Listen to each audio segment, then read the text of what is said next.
เห็นเป็นบริจาคจะตัวปัจจัยเกี่ยวกับสวัสดิ์เท่ากับเห็นคือกันก็โมเอาตอนนี้โยมเป็นยังไงเนาะโมเห็นเท่ากับเห็นเพื่อกันเท่าขอมาได้ว่าเท่ากับตั้งเกตโมเพื่อกันได้ว่าโมเข้าเห็นยังเข้าเห็นปัจจัยแล้วก็ตาม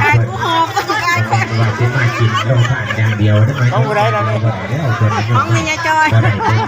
เห็นป่ะไม่ต้องเจ้าว่าจะไม่พอร้ายแต่โอ้โหเจ้าใส่ถุงเลยโอ้ใส่ถุงดำเลยว่าเจ้าด้วยดิบ้านพวกรถในมุ้งเลยนะเดี๋ยวพูดแล้วไปแล้วเสียสละนำสับนำไม่ง่ายได้ไม่ง่ายได้ทั้งปีได้ทั้งปีได้นำมาบริจาคเองค่ะทำวัดเท่านั้นให้เล่าได้เนี่ยโอ้ไม่ใช่เขาที่อยากโยก คิวอะไรพี่เขาคิวอะไรไปแล้วค่ะคนสบายต่อหยอดทุกกันก็ว่าจะทำที่ไหนเลยได้กันทุกคนครับได้กันทุกคนได้กันทุกคนโอ้พี่น้องบ้านเฮาแล้วเก่าพี่น้องบ้านเฮานิสัยดีครับเอาแถวเอาแถว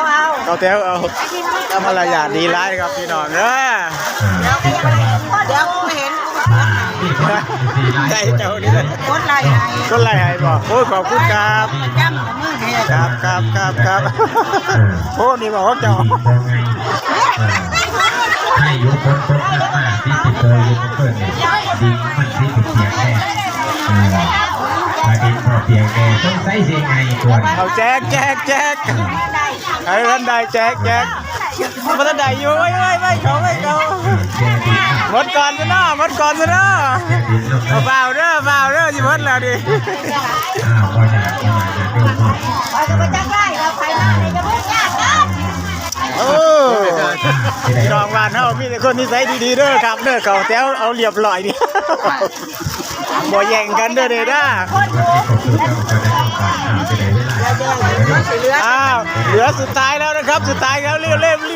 บหน่อยนะครับรีบหน่อยผู้ชายไผ่บ้านนี่บ้านหัวยืนคำอันนี้เบิ้งไง